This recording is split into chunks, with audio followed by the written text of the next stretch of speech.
Hi hello brain mass பக்கத்திலிருந்து நான் உங்கள் ரஹ்மான். இன்னைக்கு வீடியோவில் யூடியூப்பில் சம்பாதிக்கிற பணத்துக்கு இன்கம் டேக்ஸ் கட்டணுமா வேண்டாமா, கட்டாட்டி என்ன ஆகும், கட்டுறதுலேருந்து எப்படி தப்பிக்கலாம் அப்படின்றதுக்கான ஃபுல் டீட்டெயிலை இன்னைக்கு வீடியோவில் நான் சொல்ல போகிறேன். ஏன்னா திடீர்னு இன்கம் டேக்ஸு அது இதுன்னு பற்றி பேசுகிறான்னா ரூல்ஸ் இருக்குங்க. இந்தியன் கவர்மெண்ட்டில் இது ரூல்ஸ் இருக்குது. இது தெரிஞ்சு வச்சுக்கிறது நல்ல விஷயம் தானே. ஸோ அதை பற்றின கொஞ்சம் தகவல் நான் எடுத்தேன், அதை நான் உங்களுக்கு தெரியப்படுத்துகிறேன். நீங்கள் இந்த இன்ஃபர்மேஷன் தெரிஞ்சு வச்சுருக்கிறது ரொம்ப நல்லது. சப்போஸ் நீங்கள் சம்பாதிக்கிறீங்க, ரொம்ப லட்சக்கணக்காக சம்பாதிக்கிறீங்கன்னா கண்டிப்பாக இந்த வீடியோ உங்களுக்கு ரொம்ப ரொம்ப முக்கியமான ஒரு வீடியோ. சரி, வீடியோ ஸ்டார்ட் பண்ணுவோம். ஆனால் அதுக்கு முன்னாடி இன்னொரு விஷயம் முக்கியமான விஷயம். தயவு செஞ்சு என்னோடய சேனலுக்கு யாராச்சும் ஃபஸ்ட் டைம் பார்க்க வந்திருக்கீங்கன்னா அவங்க தயவு செஞ்சு என்னோடய சேனலை சப்ஸ்கிரைப் பண்ணி பக்கத்தில் பெல் ஐக்கனை கிளிக் பண்ணுங்கள். அப்போ தான் நான் அடிக்கடி இந்த மாதிரி யூஸ்ஃபுல்லான வீடியோ போடுவேன். அதை நீங்கள் மிஸ் பண்ணாமல் பார்க்க முடியும். ஒரு லைக் பண்ணிங்க, ஓகேங்களா? சரி, அதாவது இன்கம் டேக்ஸு கட்டணுமா வேண்டாமான்னு கேள்வி கேட்டிங்கன்னா கண்டிப்பாக இன்கம் டேக்ஸ் கட்டணும். எவ்வளோ அமௌண்ட்டுக்கு மேலே நீங்கள் சம்பாரிச்சா கட்டணும்னா அதுக்கு சொல்கிறதுக்கு முன்னாடி இன்னொரு விஷயத்தையும் தெரிஞ்சுங்க. 2015க்கு முன்னாடி இன்கம் டேக்ஸ் 1% இருந்துச்சு, ஓகேங்களா? எத்தனை லட்சத்துக்கு எவ்வளோன்றதை பின்னாடி சொல்கிறேன். 1% தான் இருந்துச்சு.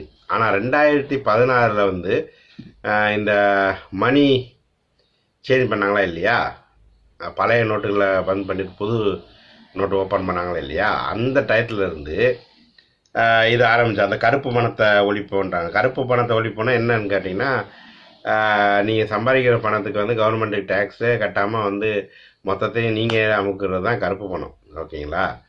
ஸோ அதை ஒழிக்கிறதுக்காண்டி பண்ணாங்க.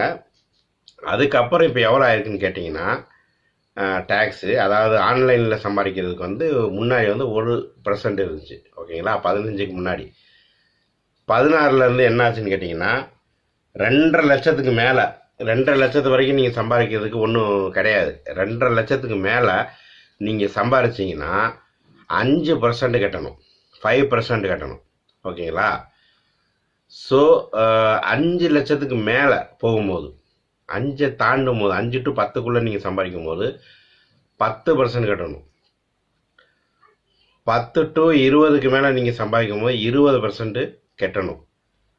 20க்கு மேலே சம்பாதிக்கும் போது 30% கட்டணும். நல்லா தெரிஞ்சுங்க. இதுதான் ரூல்ஸ் இருக்குது. இந்தியன் கவர்மெண்ட் ரூல்ஸ் போட்டிருக்காங்க. ரெண்டாவது இன்னொரு விஷயம் என்னென்னு கேட்டிங்கன்னா, சப்போஸ் நீங்கள் 2.5 லட்சத்துக்கு மேலே நீங்கள் சம்பாதிக்கிறீங்க அப்படின்னா கண்டிப்பாக ஐடிசி ஃபைல் பண்ணணும். தயவு செஞ்சு நீங்கள் நிறையா சம்பாதிக்கிறீங்க, ஆன்லைனில் நிறையா சம்பாதிக்கிறீங்கன்னா தயவு செஞ்சு ஐடிசி ஃபைல் பண்ணி வச்சுங்க. அப்படி வச்சுக்கிட்டிங்கன்னா உங்களுக்கு நல்லது. நீங்கள் அமௌண்ட்டுக்கு உங்களுக்கு எவ்வளோ நான் சொன்னேன், இப்போ 2 லட்சத்துக்கு மேலேனா 5% நீங்கள் கட்டணும்னா அந்த ஃபார்மாலிட்டியெல்லாம் கரெக்டாக வச்சுக்கிட்டிங்கன்னா உங்களுக்கு ஃப்யூச்சரில் எந்த வித ப்ராப்ளம் இல்லாமல் இருக்கிறதுக்கு உங்கள் சேனல் நல்லா இருக்க சான்ஸ் இருக்குது, ஓகேங்களா? சரி, இன்னொரு விஷயம் என்னென்னு கேட்டிங்கன்னா ஏடிசின்னு ஒன்று இருக்குது. ஏடிசியில் போனீங்கன்னா அது ஒரு ஃபார்ம் தான். அந்த ஃபார்மில் என்னன்னு கேட்டிங்கன்னா உங்களோட எக்ஸ்பென்சிவை நீங்கள் காட்டலாம். அது என்ன எக்ஸ்பென்சிவ்னா, இப்போ நீங்கள் யூடியூப் சேனல் ரன் பண்ணிக்கிட்டுருக்கீங்க, அதுக்கு நீங்கள் நிறையா செலவழிக்கிறீங்க. இப்போ நிறையா சேனல் செலவழித்து வீடியோ எடுக்கிற சேனல்லாம் இருக்குது. இப்போது ப்ராங்க் சேனலு, இந்த நிறையா சேனல் இருக்குது. நிறையா பணம் செலவு பண்ணுவாங்க. அவங்களுக்கு வண்டி போக்குவரத்து செலவு, ஆளுங்க வைப்பாங்க, 4-5 பேர் சேர்ந்துருப்பாங்க. ஸோ அவங்களுக்கு பப்ளிக்கில் வீடியோ எடுக்க வேண்டியது இருக்கும். ஸோ எக்ஸ்பென்சிவ் நிறையா இருக்கும். அந்த மாதிரி சேனல் அவங்களோட எக்ஸ்பென்சிவ் காட்டலாம். அந்த ஃபார்மில் நான் இவ்வளோ எனக்கு செலவாகுது, என்னோடய சேனலுக்கு இவ்வளோ செலவு பண்ணுறேன், பர்சனல் விஷயங்கள் நிறையா இருக்குது, நான் பிள்ளைகளை படிக்க வைக்கிறேன், இது பண்ணுறேன், கடன் இருக்குது, அது எல்லாத்தையும் நீங்கள் ரீசன் காட்டலாம். நிறைய பேர் வேலைக்கு ஆள் வச்சு கூட சேனல் ரன் பண்ணுறாங்க. அவங்க அண்டரில் ஒரு கிட்டத்தட்ட 10 பேர் வேலை பார்ப்பாங்க, ஓகேங்களா? ஸோ அந்த மாதிரி ரீசன் நீங்கள் காட்டி 2.5 லட்சம் 3 லட்சம் 4 லட்சம் சம்பாதிக்க ஆள் கூட அந்த பர்சன்டேஜை குறைக்கிறதுக்கு வாய்ப்பு இருக்குது. அது ஏடிசி ஃபார்ம் ஃபில்அப் பண்ணி நீங்கள் அந்த மாதிரி நீங்கள் சான்ஸ் இருக்குது, ஓகேங்களா? கண்டிப்பாக 2 லட்சத்துக்கு மேலே சம்பாதிச்சிங்கன்னா கண்டிப்பாக ஐடிசி ஃபைல் பண்ணி வைங்க. அந்த ஐடிசி தான் நீங்கள் ஃபைல் பண்ணால் தான் நீங்கள் இன்கம் டேக்ஸ் கட்டிக்கிட்டு இருக்கேன்ற ஒரு டீட்டெயில் நீங்கள் வச்சுக்கிறது நல்லது. இதை நீங்கள் கட்டாமல் விட்டீங்கன்னா ஃப்யூச்சரில் வந்து நியூஸ் பேப்பர்லேயும் சரி டிவிலையும் சரி இந்த மாதிரி விஷயத்தை வந்து நீங்கள் வந்து பார்க்கறதுக்கு வாய்ப்புகள் இருக்குது. இந்த பலான யூடியூபர் வீட்டில் இருந்து 10 மொபைலு பில் இல்லாத மொபைல் வந்து ரொம்ப காஸ்ட்லியான மொபைல் வந்து எடுக்கப்பட்டது ரைடுன்னு போட்டு வருவாங்க.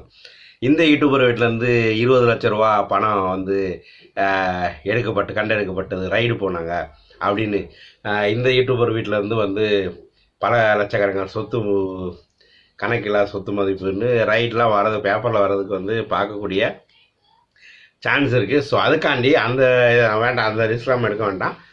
2.5 லட்சத்துக்கு மேலே நீங்கள் சம்பாதிச்சுக்கிட்டு இருந்தீங்கன்னா தயவு செஞ்சு ஐடிசி ஃபைல் ஓப்பன் பண்ணி இன்கம் டேக்ஸ் கட்டுறதுக்கு ஒன்றா வழி பண்ணுங்க. இந்த இன்ஃபர்மேஷன் தெரிஞ்சு வச்சுங்க. வீடியோ பார்க்குற நிறைய பேர் இன்னும் அந்த அளவுக்கு போயிருக்க மாட்டீங்க. யாராச்சும் 1-2 நம்பர் இந்த வீடியோ பார்த்துருந்தீங்கன்னா இன்கம் டேக்ஸ் பற்றி சம்மந்தமான டீட்டெயில் தெரிஞ்சுக்கிட்டு அதுக்கு உண்டான நடவடிக்கை நீங்கள் எடுத்துங்க. ஓகேங்களா? வீடியோ பிடிச்சிருந்தா லைக் பண்ணுங்கள். உங்கள் ஃப்ரெண்டுக்கு வந்து ஷேர் பண்ணிங்கன்னா அவங்களும் இந்த விஷயத்தை வந்து தெரிஞ்சுக்கிடுவாங்க. மறக்காமல் என்னோட சேனல் சப்ஸ்கிரைப் பண்ணி பக்கத்தில் உள்ள பெல் ஐக்கானை கிளிக் பண்ணிட்டீங்கன்னா இந்த மாதிரி நான் அடிக்கடி யூஸ்ஃபுல்லான வீடியோ நான் வந்து போடும்போது அதை நீங்கள் வந்து மிஸ் பண்ணாமல் பார்க்க முடியும். ஓகேங்களா?